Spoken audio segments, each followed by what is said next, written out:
nós estamos pregando uma série chamada Tudo Vem Dele. Tudo vem dele, em que nós reconhecemos em gratidão tudo o que temos recebido a título de bênçãos de Deus e também nos preparamos em gratidão para receber o Filho de Deus encarnado. Então, meus irmãos, temos muito a comemorar, temos muito a agradecer a Deus por tudo o que Ele tem feito. Quantos de vocês têm bênçãos para contar? Podem levantar a mão nesse momento e dizer, eu tenho uma bênção para contar. Todos nós temos bênçãos para contar, todos nós estamos debaixo da graça de Deus e de sua misericórdia. No entanto, para que tenhamos uma ideia correta a respeito da gratidão, precisamos de fato organizar o nosso coração. Eu converso com muitas pessoas, eu aconselho muitas pessoas, e infelizmente ainda percebo motivações erradas nos corações de algumas pessoas. Percebo coisas que precisam ser ajustadas. Mas eu começo essa mensagem de hoje dizendo a seguinte palavra: a sua provação não é uma desculpa para duvidar. Nós iremos falar sobre isso hoje. Nós iremos falar sobre dúvida, certeza, convicção, calúnia. A sua provação não é uma desculpa para você duvidar. É uma ordem para crer no doador imutável contra todas as nossas mentiras internas. A sua provação não é uma desculpa para duvidar. É uma ordem para crer no doador imutável contra todas as nossas mentiras internas. Então eu quero pedir que você abra a sua Bíblia no livro de Tiago.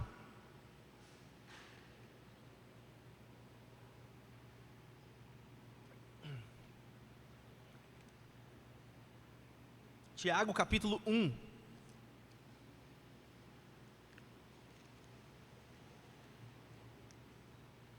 Tiago capítulo 1, versículos de 13 a 18.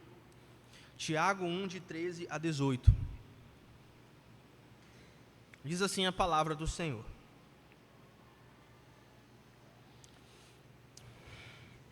E quando forem tentados, não digam, essa tentação vem de Deus. Pois Deus nunca é tentado a fazer o mal, e Ele mesmo nunca tenta alguém. A tentação vem dos nossos próprios desejos, que nos seduzem e nos arrastam.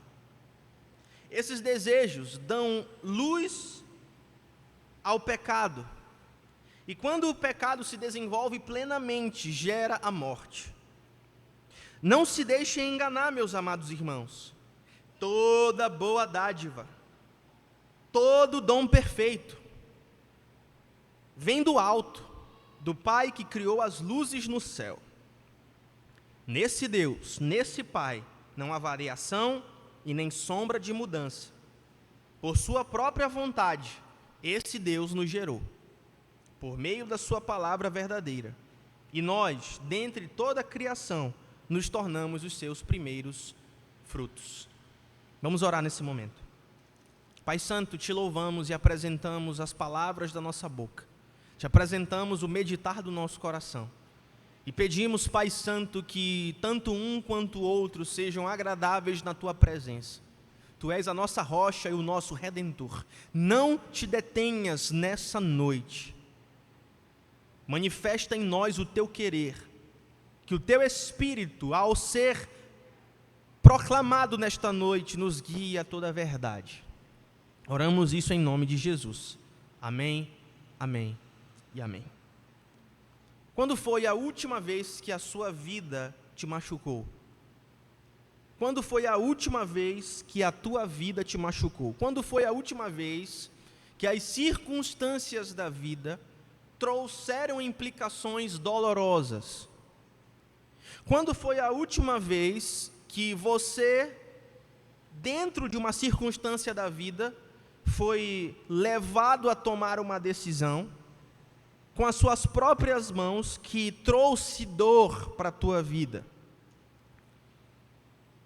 E quando isso aconteceu, eu quero te fazer outra pergunta. Depois que eu já te perguntei quando foi a última vez que a tua vida te machucou, ou que as circunstâncias da vida te machucaram, quero fazer outra pergunta. Qual foi, diante de Deus, a sua reação a essa dor? E diante de Deus, quando você reagiu a essa situação de dor, diante de Deus você foi aprovado ou você foi reprovado na sua reação? Essa é uma pergunta que estabelecerá o tom da nossa conversa de hoje, para que nós possamos reconhecer que tudo vem dele, para que nós possamos ter uma visão e uma atitude correta em relação a Deus. Nós precisamos nos perguntar se quando a vida nos machuca, a nossa atitude diante de Deus é uma atitude aprovada ou uma atitude desaprovada. Outra pergunta que eu quero fazer para vocês nessa noite: qual é o pecado mais sutil e devastador do crente, que um crente pode cometer? E eu quero dizer para você que o pecado mais sutil e devastador que um crente pode cometer é a calúnia. Calúnia no direito penal é quando nós atribuímos um crime a uma pessoa. Quando nós atribuímos um crime falsamente a uma pessoa, isso é a calúnia no nosso Código Penal. Quando nós atribuímos um crime a uma pessoa que não cometeu aquele crime, nós estamos caluniando essa pessoa, e isso também é um crime. Caluniar alguém é um crime passível de punição. Quando as situações da nossa vida apertam, o nosso pecado nos tenta, aquilo que está dentro de nós, a nossa tendência natural, nos tenta a apontar o dedo para Deus, acusando-o de não ter impedido que o mal acontecesse, e aí nós dizemos absurdos como: Deus, por que que o Senhor permitiu que isso acontecesse? Deus, por que que o Senhor não impediu este mal de se concretizar? Deus, por que o Senhor não poupou a minha família? E esse engano é a mentira do Éden. Sabe quem passou por situação parecida? Adão e Eva. E ao cederem a este pecado, eles jogaram toda a humanidade em desgraça. Essa mentira enche o mundo de crentes amargos. Você é um crente amargo? Você é um crente ansioso, talvez? E muitas vezes as pessoas dizem assim: pastor, mas eu não sou amargo. Mas aí você luta contra a ansiedade. Às vezes você não é amargo nem ansioso, mas você também não faz nada, você é apático e paralisado. E tudo isso está enraizado em um único pecado: nós culparmos a Deus por aquilo que tem origem na nossa própria cobiça. Mas Deus vai nos dar uma resposta hoje. Quantos querem uma resposta de Deus? Digam amém. Deus vai nos dar uma resposta hoje. Ele vai nos dar a resposta neste texto que nós lemos aqui, através de 2 pontos. Primeiro, o engano que gera a morte. O engano que gera a morte. Para que nós reconheçamos que tudo vem dele, e para que cultivemos um coração sábio e grato, precisamos olhar as coisas do jeito que elas são, e não do jeito que eu acho, e não do jeito que eu sinto, e não do jeito que mamãe me ensinou, ou da tradição da minha família. Eu preciso olhar as coisas claras e do jeito que elas são. O engano que gera a morte em primeiro lugar, e depois o Deus que nos dá vida, doando e sustentando. Então, vamos para o primeiro ponto. O primeiro ponto é o engano que gera a morte. O engano que gera a morte. Quantos de nós já culpamos Deus? Ou ficamos tentados a culpar Deus por situações que aconteceram conosco? A pergunta que eu faço nessa noite é: quem nos deu este direito de culpar Deus? O primeiro ponto é para que nós entendamos qual é o principal e o real problema. E obviamente que, assim como a mensagem da semana passada, esta mensagem ela traz um tom de exortação. Porque nós não conseguiremos viver a vida plenamente em Deus se nós tentarmos achar culpados de coisas que são originadas dentro de nós. Tiago nos força então para olhar o que está acontecendo dentro de nós quando a provação vem.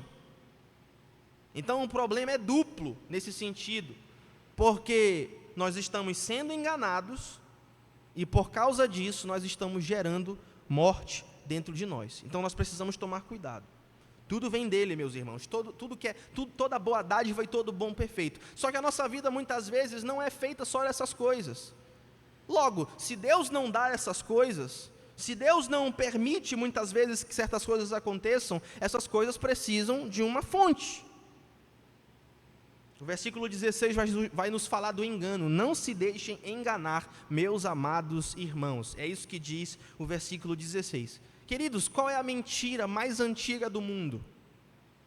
Aquela que diz que Deus não é totalmente bom. Essa é a mentira mais antiga do universo. Quantos de vocês conhecem gente que começa a praguejar diante de Deus depois de passar por uma situação traumática na família? Eu já presenciei isso. Eu já presenciei algumas vezes isso acontecer e a pessoa vai dizer, se Deus fosse realmente bom, Ele não permitiria que isso tivesse acontecido. Essa é uma das principais questões que todos nós iremos lidar na vida. Ou dentro de nós, ou com outras pessoas que nós conhecemos ou interagimos. Mas Tiago vai nos dar um antídoto e uma exortação. Não vos enganeis. Significa, não se deixe levar para longe da verdade. É exatamente isso que quer dizer no grego original. Tiago vai dizer assim, cuidado para você não ser levado para longe da verdade. Logo, meus irmãos, quando você está passando por uma aprovação, quando você está passando por um teste, quando você está passando por uma situação difícil, essa batalha é uma batalha essencialmente teológica, porque você precisa entender biblicamente o que está acontecendo, teologicamente, doutrinariamente, o que está acontecendo. Por isso que, para que você perceba que tudo vem dele, você não pode se deixar enganar, você não pode ser levado para o engano, para longe da verdade. Tiago vai dizer, não se deixem enganar, meus amados irmãos, não sejam levados para longe da verdade, não desviem da verdade. Todos os problemas que nós iremos enfrentar na vida, que partem de nós, obviamente que existem questões que não são da nossa responsabilidade, às vezes alguém faz mal contra nós, mas muitos problemas daqueles que enfrentamos são resultados do nosso engano, são resultados de nós nos afastarmos da verdade. Esta semana, no conselho da igreja, nós estávamos conversando sobre isso. Pessoas que nós aconselhamos e nós dizemos para o indivíduo, não faz isso. E o indivíduo vai lá e faz. E ele ainda diz assim, eu sei que é errado, mas eu quero. Qual é o resultado que pode sair disso? Qual é o resultado bom que pode sair disso? Se ele quebra a cara, por que ele quebrou a cara? Porque se deixou enganar. E é literalmente isso que acontece, o camarada deixou de se enganar. Eu até brinco, que o trabalho do pastor é dar conselhos que ninguém vai ouvir. E eu nem sei se muitas vezes isso é uma brincadeira, porque tantos conselhos eu já dei. E aqui busco dar conselhos que não são meus, mas que estão extraídos da palavra. E mesmo assim, a pessoa que ouve aquele conselho escolhe não acatá-lo para a sua vida. E as consequências vêm. Esse é o primeiro problema. Esse é o primeiro problema, o engano. Meus irmãos, não se afastem da verdade, não sejam jogados no engano. Qual é o segundo problema, além do engano? A calúnia, versículo 13. E quando vocês forem tentados, não digam, não acusem, não transfiram a responsabilidade. Essa tentação vem de Deus. Não digam isso, é isso que Tiago está dizendo. Por quê? Porque isso é uma calúnia. Porque Deus nunca é tentado a fazer o mal. E Ele mesmo nunca tenta ninguém. Quando a provação aperta, sejamos honestos, meus irmãos. Para onde que nós apontamos? Quando a situação nos dói, nós apontamos o dedo para nós ou nós apontamos o dedo para cima ou para o lado? Temos a tendência, então, de apontar o dedo para o céu, ou para outras pessoas que estão ao nosso redor. Acusamos Deus de ser o autor do nosso mal. Muitas vezes temos a tendência de dizer que Deus é cruel, que Deus é mesquinho, de estar nos testando para nos derrubar. E essa é a calúnia que Tiago está combatendo. Cuidado com a calúnia, cuidado com o engano. Eu vejo muito isso na questão do pecado. Qual é o poder do pecado sobre os crentes? Eu aconselho crentes que muitas vezes estão ali na escravidão sexual, estão ali na escravidão de algum pecado que traz prazer para ele. E eu, achando aqui a resposta na Escritura, digo: sabe qual é o poder do pecado sobre nós? É o prazer. E toda vez que nós cedemos ao prazer do pecado, sabe o que nós estamos caluniando? Deus. Nós estamos caluniando Deus de que Ele não é capaz de suprir as nossas necessidades.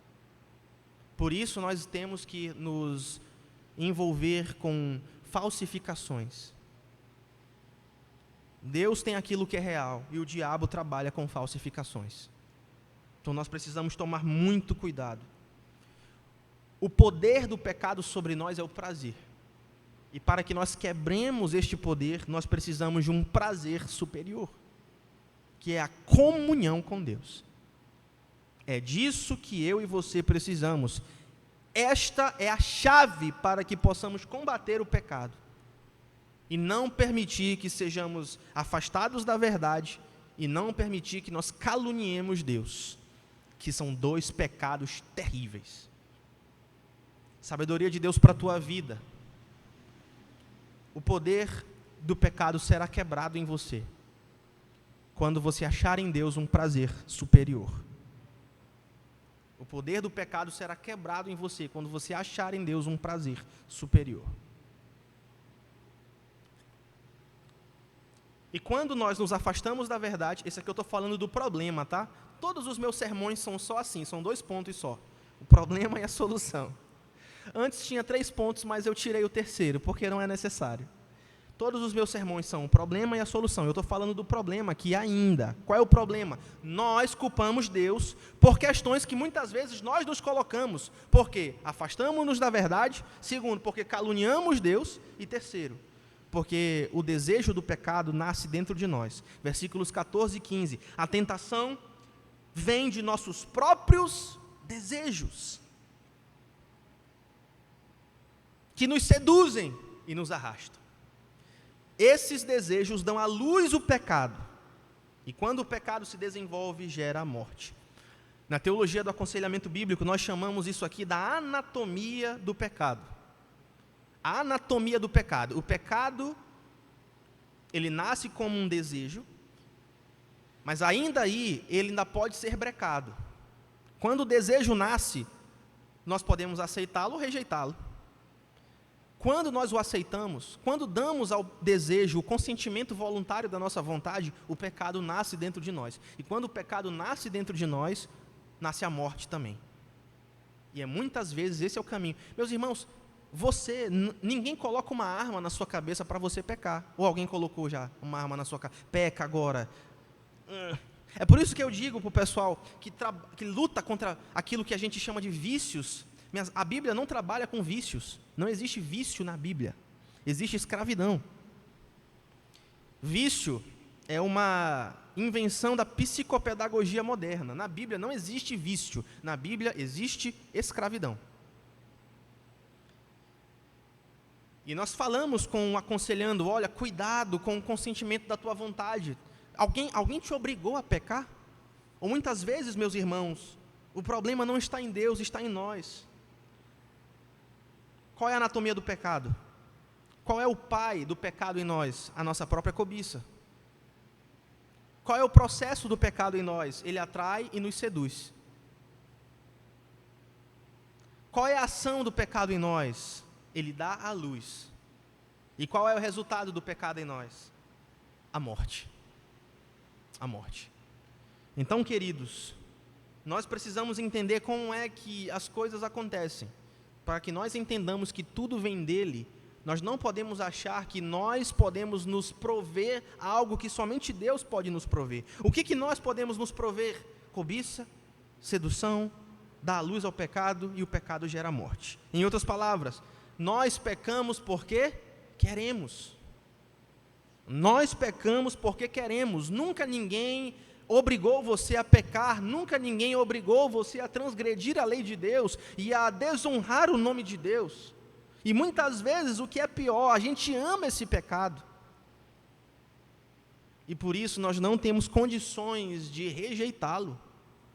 E esse é o nascimento da morte. Agora eu pergunto para você, como alguém pode culpar o doador da vida por um nascimento que acontece dentro de nós? Como alguém pode acusar o doador da vida de um nascimento que acontece dentro de nós? Queridos, por que eu estou falando de pecado aqui? Porque o pecado faz separação entre nós e Deus. O pecado nos atrapalha. O pecado impede que realizações poderosas de Deus tomem lugar na nossa vida. E nós precisamos lidar com ele. Agora, nós só podemos lidar com ele se, numa atitude muito cristã, nós adotarmos aquilo que a Bíblia chama de autorresponsabilidade. O homem e a mulher de Deus devem ser responsáveis pelos seus próprios atos. Não culpe Deus, mas assuma a responsabilidade, se arrependa e se volte de todo o coração para Ele. Mas se você fizer isso, Ele é fiel e justo, louvado seja o seu santo nome, para perdoar os teus pecados e purificar você de toda injustiça. Mas primeiro, reconheça que dentro de você se afastou da verdade, muitas vezes você calunia Deus, e quando você faz isso, acontece a morte dentro de você. Pode testar, pode pensar em alguém aí que caiu. Foi assim que aconteceu. Ele se afastou da verdade, ele começou a caluniar Deus, ou então colocar em Deus uma pecha que não pertence a Deus, e depois caiu em desgraça. Todos os pastores que caíram foi isso, todos. Todos os ministros que caíram foi isso, todos. Todas as pessoas que você conhece ao seu redor que escandalizaram o nome de Deus e caíram, foi isso que aconteceu. Porque a Bíblia não mente. A Bíblia não mente. Pergunte para a pessoa que está do seu lado, onde você está nessa noite?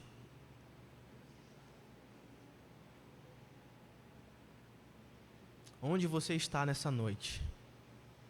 Na prática, pastor, amanhã eu vou pegar um ônibus, 6 horas da manhã, o que essa mensagem tem a ver com a minha vida? Tudo! Tem tudo a ver com você. Porque sabe o que vai acontecer amanhã? Eu vou prever o que vai acontecer amanhã. Você vai chegar no trabalho e alguma contrariedade vai acontecer. Você vai chegar na aula do cursinho ou da faculdade e alguma coisa errada não vai sair do jeito que você planejou. E qual vai ser a sua reação quando isso acontecer? Você vai lidar com seu esposo, com a sua esposa, com seus filhos, e alguma coisa não vai sair do jeito que você planejou. E qual vai ser a sua reação diante dessas situações? Você vai bendizer a Deus ou você vai caluniar Deus? Você vai dar glórias a Deus ou você vai dizer, Deus, por que isso está acontecendo? Ou então, Deus, por que tu estás retendo esse bem de mim? Por que o Senhor está tentando com que eu fique amargurado? Cuidado, é isso que vai acontecer. Alguma contrariedade vai acontecer nesta semana, porque a nossa vida passa por essas questões. Tomara que aconteçam muitas coisas boas também, louvado seja Deus. Mas contrariedades acontecerão, e nós precisamos sondar o nosso próprio coração para saber como reagiremos. Quando essas coisas acontecerem no seu trabalho, na sua escola, no seu curso, na sua faculdade, no ônibus, no carro, no trânsito, sabe o que você deve fazer? Você deve perguntar o seguinte, para você mesmo: o que é que está em guerra dentro do meu coração? É o meu desejo por reconhecimento? Por que eu não fui promovido? Em vez de você perguntar isso, você vai perguntar, será que eu estava pronto para receber mais dinheiro? Será que o meu coração estava pronto para lidar com... Uma vez eu falei com um pastor amigo meu, e ele disse assim para mim, olha, toma cuidado. Quando você começar o seu ministério, que tiver poucas pessoas, nossa igreja começou com 30 pessoas, nossa igreja, essa aqui. E ele disse assim, quando você começa a sua igreja, tome cuidado. Estabeleça desde o início limites para o seu ministério. Limites financeiros, limites de interação com outras mulheres, limites de interação com outras pessoas. Nunca saia sem testemunha. E ele disse isso para mim porque ele disse o seguinte, talvez Deus não abra portas ministeriais para você, porque você ainda não está pronto para outras portas ministeriais. Talvez Deus não te dê uma igreja grande, porque você não está pronto para lidar com uma igreja grande. E ele me falou isso lá 4 anos atrás. E aquilo entrou na minha cabeça de tal forma E desde então, Deus tem falado comigo para que eu não mais questione os desígnios de Deus, mas questione o meu próprio coração. Será que eu estou pronto para esse orçamento? Será que eu estou pronto para esse ministério? Será que eu estou pronto para uma igreja maior? Será que estamos prontos para plantarmos outro campus em outra área da cidade? Quando as coisas saem daquilo que nós planejamos, é esse tipo de questionamento que nós devemos fazer, questionamentos em relação a nós e nunca em relação a Deus, porque toda boa dádiva, todo bom perfeito vem dele. Louvado seja o seu santo nome. Por que eu quero uma igreja maior? Por que eu quero mais dinheiro? Será que eu estou pronto para receber esse dinheiro? Será que é a minha idolatria por status? Será que eu quero coisas que são vaidade e simplesmente vaidade? Será que o que eu farei com aquilo que Deus me der vai glorificar o nome dEle? A vida vitoriosa, meus irmãos, sabe onde está? Em nós pararmos de lutar contra Deus. Pastor, mas eu não luto contra Deus. É claro que você luta, eu luto. Todas as vezes que nós temos uma atitude errada em relação a uma contrariedade da vida, nós estamos lutando contra Deus. Sabedoria de Deus para a tua vida nessa noite. Deus não te chamou para ser um crente amargo e caluniador. Para com isso. Deus chamou você para ser um construtor autoconsciente, que sabe que a principal batalha não é contra Deus e nem contra o chefe. Não é contra o sistema, não é contra os políticos. A sua principal batalha é contra a idolatria do seu próprio coração. Querido, se você souber lidar com você mesmo, no seu pecado, no seu coração, se você restabelecer um altar de adoração devocional na sua vida particular, grande parte dos seus problemas desaparecerão. Grande parte dos seus problemas desaparecerão. Sabe por quê? Porque grande parte dos seus problemas começam em você. Não é verdade? Alguém plantou amargura no seu coração? Mesmo que alguém tenha te feito mal, já me fizeram mal para minha família, para minha mãe, para meus irmãos, já me fizeram muito mal, mas nós temos a escolha de permitir que aquela amargura cresça no nosso coração ou não. Eu particularmente escolhi esquecer e perdoar. Eu não vou ser refém daquilo que as pessoas fizeram para mim. Eu vou ser um sobrevivente da graça de Deus. É isso que eu serei para a glória de Deus. O que eu estou querendo dizer é, não seja um crente amargo, não seja um crente caluniador, não seja um Deus que vive lutando, não seja um crente que vive lutando com Deus, mas escolha perdoar, escolha liberar, escolha confessar, escolha ir em frente, perdoar para a glória de Deus. Isso é viver em plenitude. Eu vou repetir essa última frase. Se você lidar com os seus próprios pecados, e se você levantar um altar de adoração devocional diário na sua vida, grande parte dos seus problemas desaparecerão. Porque grande parte dos seus problemas não é porque fulano, ciclano ou beltrano fez A, B ou C contra você, mas é porque o problema está dentro de você. E problema dentro de nós, o Evangelho de Jesus resolve. Então pense nisso. Esse é o primeiro ponto. Esse é o problema. O problema é que nós nos afastamos da verdade, caluniamos Deus e geramos morte dentro de nós. Este é o problema, segundo Tiago, de 13 a 15, de 13 a 16, melhor dizendo. Agora, qual é a solução? Qual é a solução que Deus dá? O Deus que nos dá vida, doando e sustentando. Depois de diagnosticar a doença, Tiago apresenta um antídoto. Ele destrói, inspirado pelo Espírito Santo, a mentira sobre Deus, com a verdade sobre Deus. Por isso eu quero dar a sabedoria de Deus para a tua vida nessa noite. Não ouça as mentiras do diabo, ouça as verdades de Deus.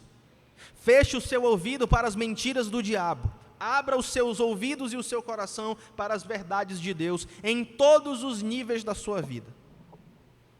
Às vezes você se sente só, saiba que Deus não te abandonou. Às vezes você se sente carente, saiba que Deus é com você.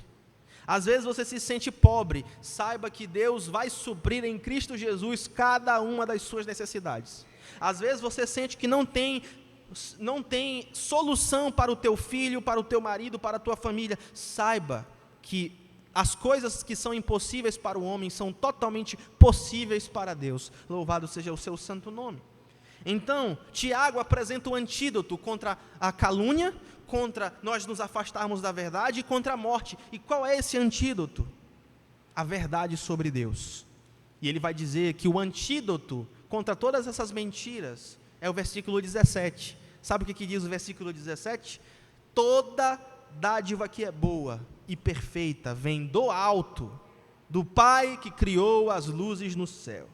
E nesse Pai não há variação e nem sombra de mudança. Louvado seja o seu santo nome. Tiago prova que Deus não pode ser o autor do mal e nem tenta ninguém, porque Ele mesmo não pode ser tentado e nem tenta ninguém. Logo, Deus, essa é a primeira lição que eu quero que você aprenda, Deus é a fonte de todo o bem.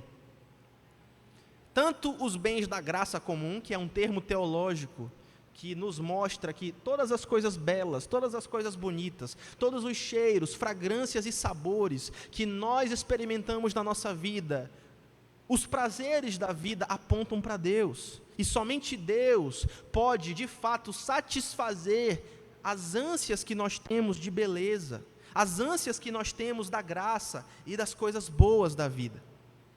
Em outras palavras, o sol deve nos apontar para a brilhância de Deus, para a excelência de Deus. A chuva deve nos lembrar da refrescância que sentimos na alma quando andamos com Deus. O ar deve nos mostrar que só existimos e respiramos porque Deus soprou em nós o seu nefresh, o seu fôlego. Os prazeres da vida, uma comida que comemos, os sabores que desfrutamos, um sorvete, uma iguaria, aquelas coisas maravilhosas, um açaí com farinha de tapioca, sem açúcar, louvado seja o nome do Senhor, com pirarucu, aleluia, na casa de Deus. Deve nos lembrar que Deus é o prazer superior.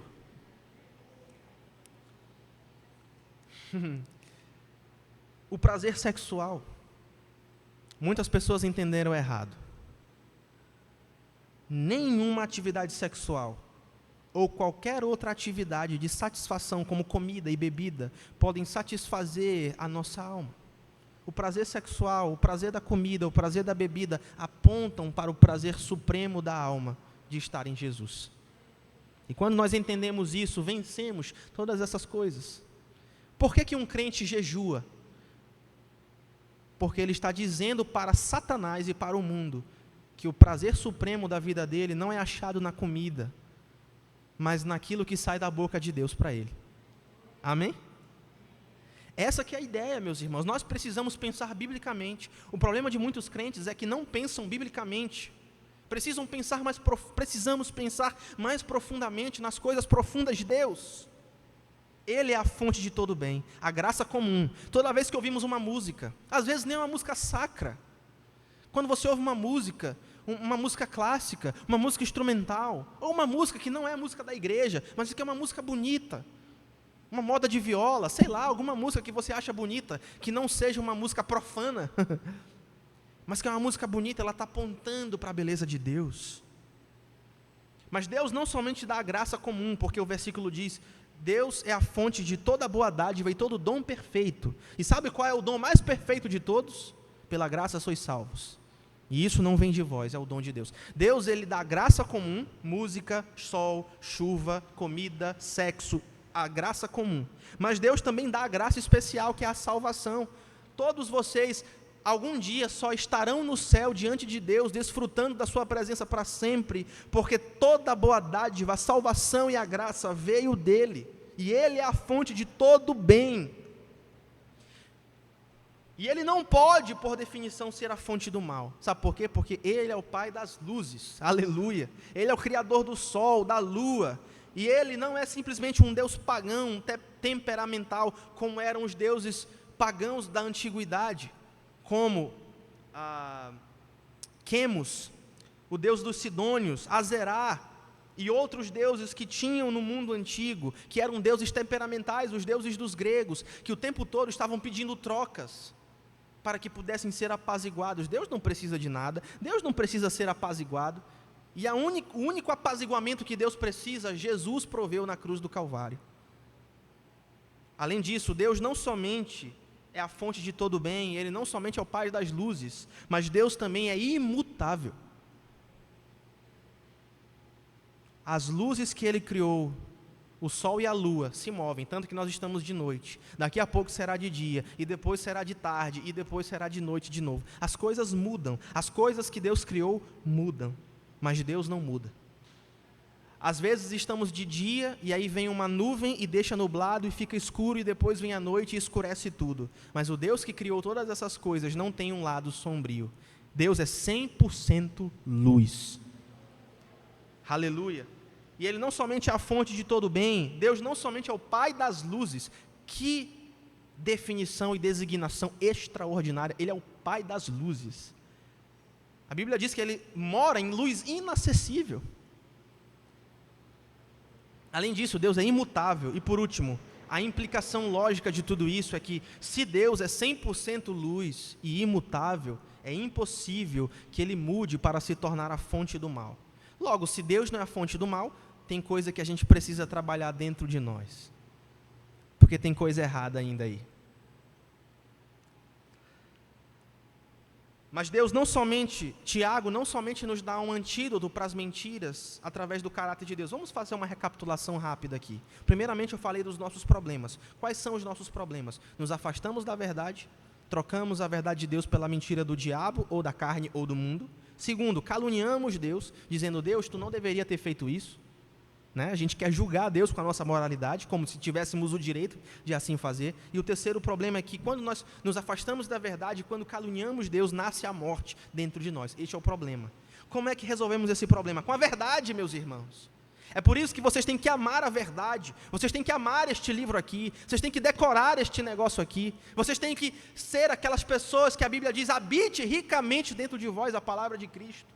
Senão vocês estarão vulneráveis aos ataques do engano e do diabo.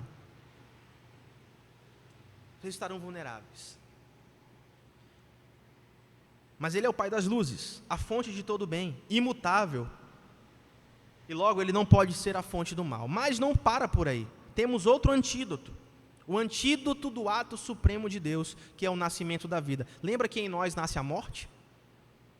Lembra que quando nós temos uma cobiça e damos o aceite voluntário da nossa vontade, nasce o pecado, e quando o pecado nasce dentro de nós morremos? Lembra disso? Em Cristo a coisa muda de figura, porque Deus só pode dar vida, e nele só pode haver o nascimento da vida. Qual é a prova final?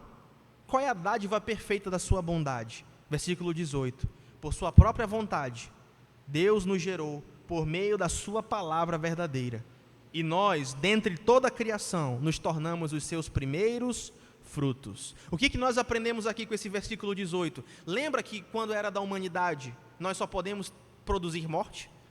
Vocês lembram disso? Vou recapitular. Qual é o nosso problema?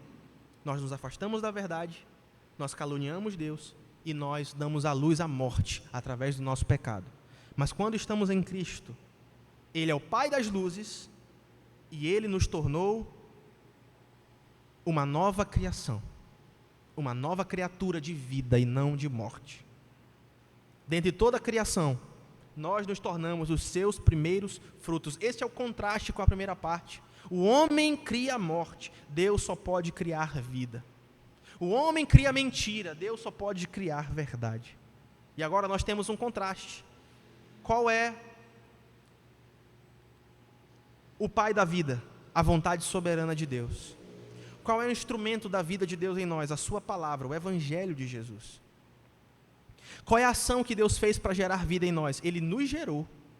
Ele soprou o Espírito Santo em nós e nos regenerou. E qual é o resultado disso? As primícias da nova criação.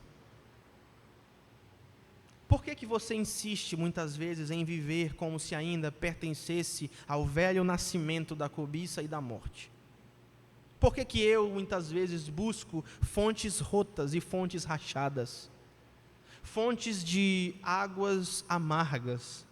Por que muitas vezes desonramos o nome de Deus com aquilo que fazemos e com as coisas que dizemos e com as coisas que pensamos e com as motivações erradas do nosso coração. Sonde o seu próprio coração nessa noite. Na prática, o que isso significa? O que o ponto 2 significa para nós? Queridos, lembre-se e espere 2 coisas. Lembre-se que a vida é volátil. Espere a vida ser volátil. A vida vai mudar, as coisas mudam, as situações são irregulares. Muitas vezes temos dinheiro, mas aí acontece uma intempérie da vida e todo o dinheiro se vai. Muitas vezes estamos saudáveis, mas depois vem um diagnóstico que arruína com tudo. Muitas vezes temos saúde e depois a saúde se vai.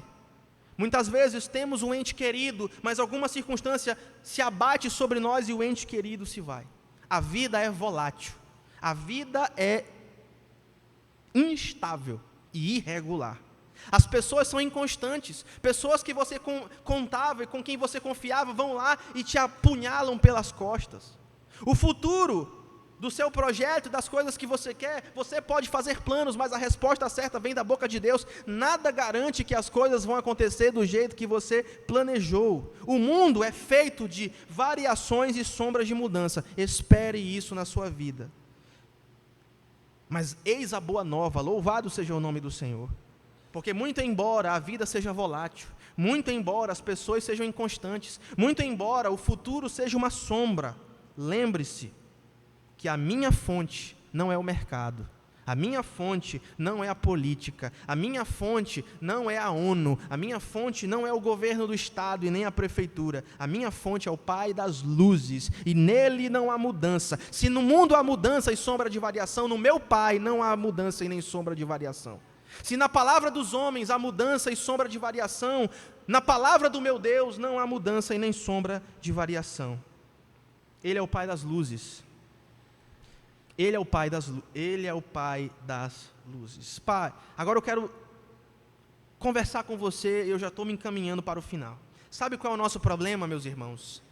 O nosso problema é que nós acreditamos que Deus está retendo o bem de nós, quando na verdade o problema é o nosso próprio pecado, o nosso próprio coração e a nossa própria cobiça. Eu vou repetir o conselho que eu dei ainda agora.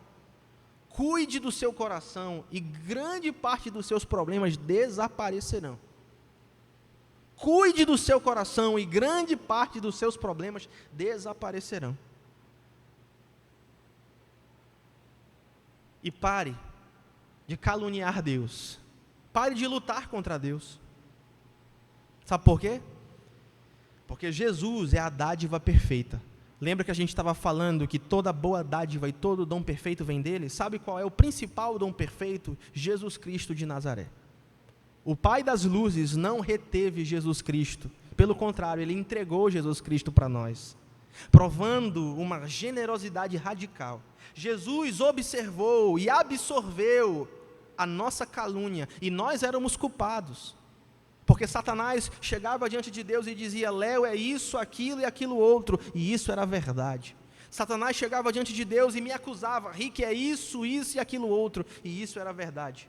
Mas o sacrifício substitutivo de Jesus, ele tomou a nossa calúnia, e ele absorveu a culpa que não era dele, para que eu e você pudéssemos agora ser a primícia da nova criação. Louvado seja o seu santo nome. Porque Deus deu a si mesmo, em Cristo, a sua dádiva perfeita. Agora eu e você temos o poder de parar de nos enganar e confiar que Ele é o doador imutável, que nos dará todas as boas dádivas em Cristo Jesus, o nosso Senhor. Ele foi ferido por nossas transgressões, traspassado pelas nossas iniquidades. O castigo que nos traz a paz estava sobre ele, e pelas suas pisaduras nós fomos sarados. Deus nos sara espiritualmente, neste plano, e no futuro, Ele vai sarar o nosso corpo também, através da ressurreição. E lembre-se disso, Ele dará todas as boas dádivas em Cristo Jesus, nosso Senhor. Para refletir e praticar. Cadê os crentes nessa noite? Digam amém. Primeiramente, vocês foram lembrados dos deveres de vocês nessa noite. Pastor, que dever? Primeiro, pare de se enganar. A sua batalha não é contra Deus, é contra a sua própria cobiça. Em vez de caluniar Deus nas provações, o seu dever é lutar contra a idolatria do seu próprio coração, que dá luz à morte. Esse é o primeiro ponto, esse é o primeiro dever. Pare de se enganar. O segundo dever que você aprendeu hoje, crente, ancore a sua vida, não nas palavras dos outros que mudam, não nas circunstâncias da vida que são irregulares, mas ancore a sua vida no Deus que é o doador imutável. O mundo é feito de variações e sombra de mudança, mas o seu Deus não. O mundo é feito de crises e problemas, mas o céu não está nem com crises e nem com problemas. E lembre-se disso. Esse é o segundo dever. E o terceiro e último dever: vivam como a primícia que vocês são. A Bíblia diz que Deus deu para vocês o Espírito e você é a primícia daquilo que Ele fez. A sua salvação. Ele gerou você pela palavra da verdade.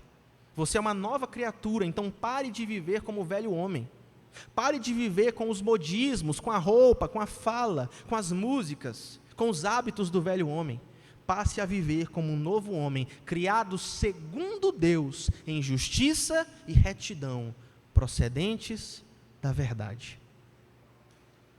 Agora, com os corações crentes, recebam a bênção do seu Deus.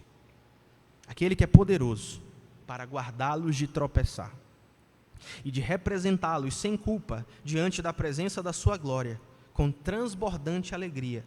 Ao único Deus sábio sejam glória e majestade, domínio e poder, agora e para todo sempre. E a igreja concorda em fé, dizendo: amém, amém e amém. Baixe sua cabeça, vamos orar neste momento. Pai das luzes, Deus imutável, queremos em primeiro lugar confessar a Ti, confessar, Pai Santo, a nossa loucura, o nosso engano, o nosso pecado. Reconhecemos, ó Deus, que quando muitas vezes somos provados pela tentação, nossos corações, Pai, muitas vezes têm uma atitude errada em relação ao Senhor. Pedimos que o Senhor nos perdoe e tenha misericórdia de nós. Perdoa-nos, Pai Santo, por duvidar da Tua bondade. Perdoa-nos, Pai Santo, por colocar em xeque as Tuas promessas.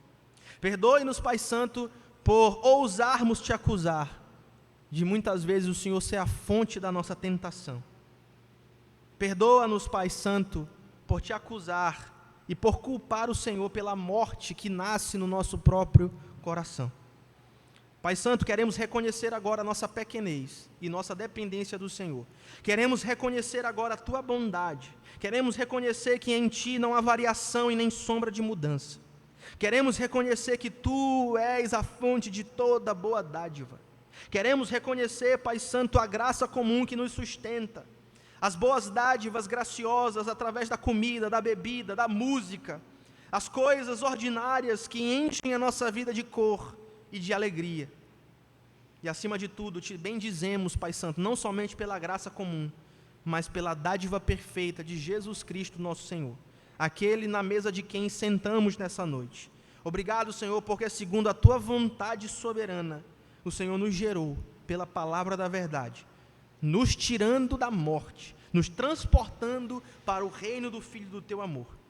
Pai Santo, depois dessa mensagem, que o Teu Espírito cele essa palavra em nós, cura a nossa cegueira, não nos deixe ser enganados, e que nós possamos viver não mais como filhos da cobiça, mas como as primícias consagradas que o Senhor nos fez ser em Cristo Jesus, para a Tua glória. Que nós possamos reconhecer nesta noite que tudo vem do Senhor. Crendo, Pai Santo, que estamos orando segundo a Tua vontade, pela fé já nos apossamos da vitória. Oramos em nome de Jesus. Amém, amém e amém.